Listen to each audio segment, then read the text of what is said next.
फैसल वाडा इस वक्त मीडिया से बात कर रहे हैं। नज़र में सारी चीज़ें तो हमेशा से सामने आपके रही हैं, मैं आप लोगों का शुक्रगुजार हूँ। लेकिन जो सबसे इम्पॉर्टेंट चीज़ ये है कि मेरी काफ़ी डिटेल में सवाल जवाब हुए और मैं अब ये समझता हूँ कि कौम की खिदमत अगर आपने करनी है तो हर वक्त सिविलियंस और डेमोक्रेटिक लोग या जमहूरी लोग या सियासतदान तो इसमें इन्वॉल्व होते ही हैं ऐसे घिनौने कामों के अंदर। लेकिन इसमें सबसे इम्पॉर्टेंट चीज़ ये है कि अभी तक मैं बहुत ज़िम्मेदारी का मुजाहरा करता चला आ रहा हूँ और मेरी ज़िम्मेदारी का मुजाहरा करने का मकसद ये नहीं कि ये मेरी कमज़ोरी है, ये मेरी ताकत है। और जैसे मैंने पहले आपसे कहा था कि जब मैं शुरू होऊंगा तो भावलपुर से लेके चकवाल से होता हुआ कोयटा पे रुकूंगा।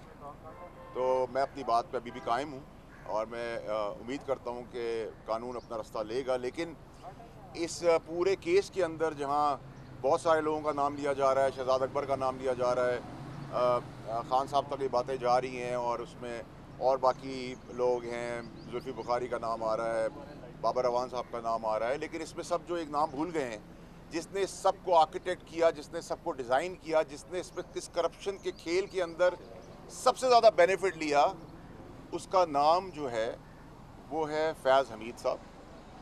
और फैज़ हमीद साहब आपको पता है कि पुराने DG आयसा हैं, एक्स DG आयसा हैं। और मुतलका इदारों से मेरी उम्मीद और ख्वाहिश ये है कि इसमें कोई रॉकेट साइंस की हमें ज़रूरत नहीं है कि ये करप्शन के काम को ढूंढना। एक तो कत्ल की वीडियो नहीं होती और रिश्वत का पे ऑर्डर नहीं होता, ताने बाने मिलाए जाते हैं। तो अगर एक आदमी है जिसकी नौकरी की तनख्वाह उसका करियर स्टार्ट होने से 100 रुपये से शुरू हुई और वो 10,000 तक का मिसाल के तौर पर तनख्वाह बनाने वाला बन गया और उसके पास 10 करोड़ रुपए की चीज़ें आ जाएं, तो मेरे ख्याल से ज़्यादा दूर जाने की ज़रूरत नहीं। और मैं इस इंसान की बाकी घिनौने जराइम से हट के सिर्फ करप्शन की दास्तान से शुरू कर रहा हूँ। बाकी मेरी ज़िम्मेदारी है कि मैं ज़िम्मेदार रहूँ और अपनी ताकत को ताकत बना के चलूँ। लेकिन इसमें अब जब पाकिस्तान उस नहज पर पहुँच गया है जिधर हम पाकिस्तान की बका और पाकिस्तान को सबसे पहले रख के सियासतदान और सियासी लोग और ख़ास लोग और सांप और कीड़ों से हट के अब पाकिस्तान की बात करें, चाहे किसी भी पार्टी की हम बात कर रहे हों, और इसके बेनिफिशरीज ऐसे, ये तो एक बहुत छोटा सा केस है। जब आप अंदर जाएंगे और आज तक की जितनी भी हुकूमतें आई हैं समेत PTI के, आपको बहुत बड़े बड़े जराइम मिलेंगे। तो अभी मैं वो घिनौने भयानक जराइम की तरफ तो निशानदेही अभी नहीं कर रहा, जो मेरे अंदाज जमा हैं और मैं वहाँ तक पहुँचा भी दूँगा। लेकिन आज मेरी कंपल्शन थी कि मैं ये बताऊँ कौम को कि आप जब बात करते हैं कि इसके बेनिफिशरी इमरान खान साहब हैं या शहजाद अकबर हैं, शहजाद अकबर साहब होंगे और बाकी लोग भी होंगे, लेकिन इसको मास्टरमाइंड करने वाला जो आदमी है जिसने इसको डिज़ाइन किया, इस करप्शन का सबसे बड़ा बेनिफिट उठाया, सबसे ज़्यादा पैसा इस पर्टिकुलर केस में भी, बाकी केसेस के अलावा भी कमाया और खाया और दंदनाता फिर रहा है, वो है फैज़ हमीद। और उसकी बाकियात आपको पता। और मैं अभी फैज़ हमीद साहब की सिर्फ लोकल एसेट्स, पाकिस्तान के एसेट्स की बात कर रहा हूँ, बैरून मुल्क तक कभी मैं नहीं जाऊँगा, अभी नहीं जा रहा। उनकी बाकियात सेनेट में भी मौजूद है, दाएँ बाएँ भी मौजूद है। तो उसके तहत अगर आप पाकिस्तान के मफाद को आगे रख रहे और पाकिस्तान की सालमियत के लिए आगे बढ़ रहे हैं और पाकिस्तान की बेहतरी के लिए आगे बढ़ रहे हैं, तो फिर by and large accountability across the board होगी। ऐसा नहीं होगा कि सियासतदान की होगी, ब्यूरोक्रेट की होगी, पुलिस वाले की होगी, मीडिया वाले की होगी, कारोबारी की होगी, और कुछ पाकिस्तान या उसके कानून से ऊपर चीफ कोई जस्टिस है, कोई जज है या कोई इस्टेब्लिशमेंट से है जिसने भी जो काम किया होगा, और कुछ लोग घिनौने जराइम में मुलव्वस हैं। उनकी करप्शन की दास्तान की पहली सीढ़ी मैंने आज रख दी है पाकिस्तानी कौम के आगे, और मैंने अपना फ़र्ज़ अदा किया है और आगे अदा करता रहूँगा। और जो इमरान खान साहब ने सिखाया था, जो पुराने इमरान खान साहब थे जिनके फ़लसफ़े पे हम चल रहे थे, उन्होंने जो सिखाया था उसकी आज मैंने वो पूरा कर दिया जो उन्होंने मुझे सिखाया था। और उन्होंने हमेशा ये कहा था कि उधर खड़े होना जहाँ कोई खड़ा होने को तैयार ना हो। तो मैं तो खड़ा हो गया। खान साहब, आप वो फ़लसफ़ा सुना के मुझे भूल गए हैं और आप नए इमरान खान साहब हैं आज वाले, और आप ही नए पाकिस्तान में जाए। हम आपकी शागिर्दी में अपने पुराने इमरान खान उनके फ़लसफ़े के हिसाब से चलते रहेंगे और पाकिस्तान के लिए जो बेहतर कर सकेंगे करेंगे। वाडा साहब ये बताते हैं कि आपने फैज़ हमीद का नाम लिया, क्या आपने इस चीज़ से मुतल्लिक, उनकी करप्शन से मुतल्लिक कोई दस्तावेज़ात अंदर नैब में आपने जमा कराए? देखिए जी, मैंने जितनी बयानात और जितनी चीज़ें लिखवानी थी वो लिखवा दी। मैंने राइटिंग में दिया है, साइन किए हैं उसके ऊपर, और मुझे कोई दस्तावेज़ देने की ज़रूरत इसलिए नहीं है कि मैंने जैसे आपसे कहा कि अगर मैं एक नौकरी पे गया और मेरी नौकरी शुरू हुई 100 रुपये से लेकर, और मैं 20 साल बाद 40 साल बाद उस नौकरी से 10,000 रुपये कमा रहा था मिसाल के तौर पे, और मेरे पास 10 करोड़ रुपए के एसेट्स आ जाए, तो किसी अंधे को भी ढूंढने की ज़रूरत नहीं है। अगर किसी को आज भी मुतल्लिका इदारे को कोई प्रॉब्लम है तो मैं चकवा ले चलता हूँ और बता देता हूँ ये इतने की चीज़ है, और उसकी अगर कम कीमत लगाएंगे तो उससे ज़्यादा पैसे मैं दे के खरीद लूँगा आप लोगों का। और बताएं क्या करूँ मैं। आपने खान साहब को पहले मशवरा दिया था कि आपको कुछ लोग बंद गली की तरफ लेके जा रहे हैं, और वो बात आज साबित हो रही है, तो कोई नया मशवरा है खान साहब के लिए? देखिए जी, जो मैंने खान साहब को मशवरा दिया और जिस वक्त मैं पार्टी से निकाला गया 8 महीने पहले, उस वक्त पार्टी आसमान से बातें कर रही थी। इमरान खान साहब आसमान तक टॉल थे और मजबूत थे, ताकतवर थे, और मैं हवा के दूसरी तरफ जाके खड़ा हुआ। तो मैंने तो असूल की सियासत उस वक्त भी की, कुर्बानी दी, बातें भी सुनी लोगों से, और मेरी खबरें बनाने वाले आज खबरें बने हुए। तो मैं तो मुश्किल वक्त में नहीं निकला, मैं तो इमरान खान साहब की ज़िंदगी बचा रहा था कि उनके ऊपर गोलियाँ ना चले। मैं अरशद शरीफ जैसे लोगों को बचा रहा था। मैं पाकिस्तान में ये जो धरने की सियासत हो रही थी, जलाने की, घिराव की सियासत हो रही थी, अपने अमलात को, आर्मी के दफातर को जलाने की सियासत हो रही थी, उसको रोक रहा था। और जो मैंने कहा वो सब कुछ 8 महीने में हो गया, तो ये अल्लाह की मेहरबानी है। आज वही लोग कह रहे तुम ठीक थे। उस टाइम पे कोई बेवकूफ़ी आदमी होगा जब खान साहब भी पॉपुलर थे, पार्टी भी पॉपुलर थी, मैं भी उनका राइट हैंड मैन था, 4 की कमेटी का हिस्सा था, उनका करीबी साथी था, और मैं प्यार करता था। उस प्यार के लिए मैंने कुर्बानी दी। अगर मेरी सियासत साइड में हो जाती है और वो बच जाते हैं तो वो बच जाते, तो पाकिस्तान का नुकसान हुआ इन सब चीज़ों। खान साहब की सियासत बचाने के लिए कोई मशवरा दें? ये बता दें 3 छोटे नुक्ते इस केस के नीचे। पहला नुक्ता ये है कि शहजाद अकबर ने क्लेम किया और इमरान खान ने भी क्लेम किया कि जो नेशनल क्राइम एजेंसी का 190 मिलियन पाउंड का स्कैंडल था, इस पर शहजाद अकबर ने काबीना को ब्रीफ किया था। एक दूसरा ये कि हमारे पास जो शवाहिद है वो ये बता रहे हैं कि लंदन से ये जो पैसे हैं ये शहजाद अकबर के कंपनी के अकाउंट में मुंतकिल हुए। तीसरा ये कि इससे पहले भी नेब में पेश हुए थे, आपने फिर समीर का नाम नहीं लिया था, हालांकि आप उस पूरे अमल से वाकिफ थे।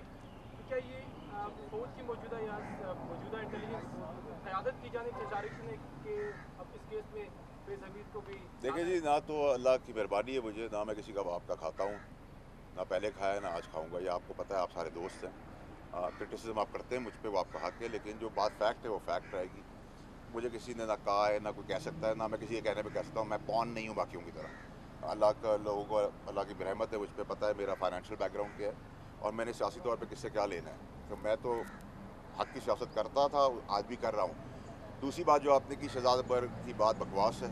कोई ब्रीफ हमें नहीं किया गया। एक सील्ड एनवलप दिखा के ठगा रैप अप करने की कोशिश की गई, और जब मैंने कहा कि नैब का केस इस पर बनेगा और ऑब्जेक्ट किया इसके ऊपर, तो इतनी जल्दी किस चीज़ की थी। और कोई कारोबारी, मैं इस पर कारोबारी को मुझे इल्ज़ाम नहीं ठहराता, क्योंकि कारोबारी तो अगर उसके 100 रुपये फंस गए, 10 रुपये किसी को दे के अपने 90 रुपये रिकवर कर लेता है।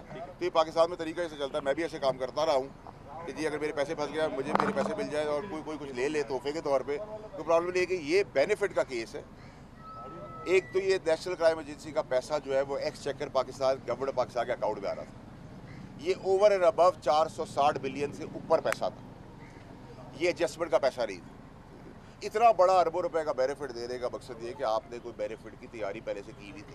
और उससे पहले भी ये जो किचन कैबिनेट हुई, उसमें भी जहाँ मेरा शहजाद अकबर का बहुत सीवियर आर्ग्यूमेंट हुआ और उसके विटनेसेस है, जब मैंने उसे कहा कि ये खान साहब को मैंने कहा ये आदमी सुल्तानी गवाह बनेगा, ये मुझसे भाग जाएगा, और इस आदमी को और कुछ और आदमियों को भगाने में भी फैज़ हमीद का हाथ है। क्योंकि ये ऐसे तो नहीं हो रहा कि जिसको पकड़ने जा रहे हैं वो मुल्क से बाहर है। कैसे पता चल गया? जो उसका हिस्सा थे उनको पता है, और आज भी पता है। और जो इनकी बाकियात है फैज़ हमीद साहब की, वो आज भी सेनेट में मौजूद है। सेनेट के बहुत सारे सेनेटर्स जो है उसमें आपको मिलेंगे जो बाहर पाक पैसा करते रहे, वो भी मैं बता दूंगा जब जरूरत पड़ेगी।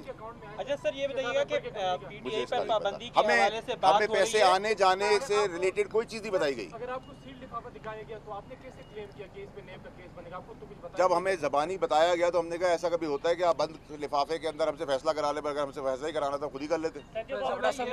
और ये एजेंडे का हिस्सा नहीं था, इसको स्पेशल एजेंडे के तहत लाया गया। ये बताइएगा, कल चौहान साहब ने अपनी प्रेस कॉन्फ्रेंस में कहा कि जूम मीटिंग्स के अंदर तर्जुमानों के इजलास में खान साहब ये हिदायत दिया करते थे कि फ़ौज को हिट करना है। क्या जब आप पीटीआई में शामिल थे उस वक्त भी यही सूरत हाल थी? क्योंकि ये नैरेटिव 2-3 साल से इस्टेब्लिश किया जा रहा था फ़ौज के खिलाफ। देखिए जी, अक्लमंद आदमी और ठहराव वाला आदमी वो होता है जो बिफोर टाइम बता दे बातें। इस टाइम पे ये बातें करने का क्या फ़ायदा है? अगर आप इतने मुखलिस थे तो उस टाइम पे ऑब्जेक्ट करते और उस टाइम पे बाजार में आके बोलते, जैसे मैंने बोला था। अब आप कहानियाँ कर दे सारी, तो उसका हर कहानी का सर पैर तो नहीं होता। बाबा साहब ये बताइएगा कि तहरीक इंसाफ से जो सीनियर क़यादत है वो उन्हें छोड़ के जा रही है, क्या कोई तहरीक इंसाफ की ज़ैली शाख बनने जा रही है? देखिए जी, मैंने तो पहले ही कहा था, मैंने आप लोगों के तवज्जुह से बैन का भी बताया था। जैसे 9 मई का काम हो रहा था कि मैं चमक जो है सुन रहा हूँ। मैंने खान साहब को बताया था कि सांप खुद उनको रिप्लेस करके आना चाहते हैं। कुछ लंबे पतले जहरीले सांप आपको आगे आइंदा आने वाले दिनों में प्रेस कॉन्फ्रेंस करते हुए दिखाएंगे, इसको कंडेम करते हुए दिखाएंगे, इमरान खान के ऊपर मलबा फेंकते हुए दिखाएंगे। और इमरान खान साहब को शायद उस वक्त मेरी बातें याद आ जाए कि इन सब की निशानदेही मैं इनके मुंह पे करता था, इनके गिरेबान भी पकड़ने के लिए मैं खड़ा हुआ हूँ। तो मैंने तो अल्लाह की मेहरबानी से अपना फ़र्ज़ अदा किया है। और पुराने इमरान खान साहब और पुराने पाकिस्तान और इस आइडियोलॉजी और फ़लसफ़े के साथ आज भी चल रहा हूँ। आपने जिक्र किया अरशद शरीफ साहब का, आपने कहा कि अरशद शरीफ साहब के मर्डर में वो लोग मुलव्वस हैं जो आसिम मुनीर को आर्मी चीफ नहीं बनने देने चाह रहे थे, रुकावट डाल देते। वो बताएंगे कौन था, किसकी तरफ आपका इशारा, क्या वो भी फैज़ हमीद है? देखिए, आज पहला स्टेप मैंने उठा लिया और मैं फिर जिम्मेदारी का हिसाब दे रहा हूँ, जो मेरी कमज़ोरी नहीं ताकत है। और मैंने कहा जब मैं शुरू होगा तो बहावलपुर चकवाल से होता कोयटा में रुकूँगा। तो मेरे रुकने और मेरे चलने से पहले अगर चीज़ें सिर्फ में आ जाती हैं, जो मुझे उम्मीद है कि होगी और इंशाल्लाह होगी, तो मुझे ज़रूरत नहीं कि मेरी कोई बात से मुल्क की जगहज़ाई हो या मुल्क की रेपुटेशन को फ़र्क पड़े। तो इसलिए मैं रुका हुआ हूँ, मुझे कोई चीज़ रोकने वाली है नहीं। सर पीटीआई की जो मौजूदा पोजीशन है, जिस तरह उनके साथ जो रवैया हो रहा है, तो आप समझते हैं कि पीटीआई के अंदर कुछ मेंबर्स की वजह से, कुछ फैसलों की वजह से ये सारी सिचुएशन क्रिएट 100%। इमरान खान साहब वो आदमी नहीं थे जो आज के नए इमरान खान साहब नए पाकिस्तान के अंदर नज़र आ रहे हैं। ये वो आदमी नहीं थे। इमरान खान दलेर आदमी थे। मैं गाड़ी चलाता था कराची में, मेरी गाड़ी में जब बैठते थे तो मैं कहता था इधर उतर जाए, आपके सपोर्टर है। वो पूछते नहीं थे। हम कहते थे बदगाव खा ले, वो बदगाव खा लेते थे। ये जो सीन कान काला सफ़ेद कपड़े जोड़े, इमरान खान साहब को अल्लाह की मेहरबानी से मुझे आपको किसी को भी जब तक अल्लाह की मर्जी नहीं होगी कोई आँच भी नहीं ला सकता।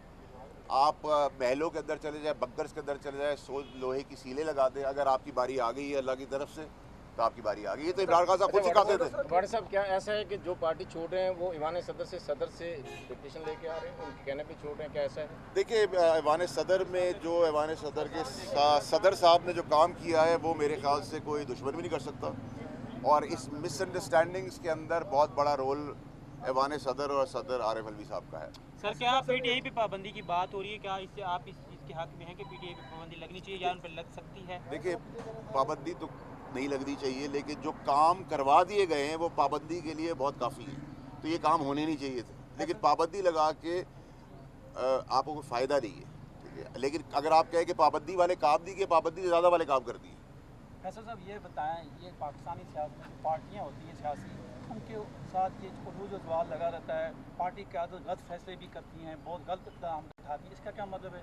लोग पार्टियाँ छोड़नी शुरू कर दें जो उनके। देखिए, आपने बड़ा अच्छा सवाल किया है।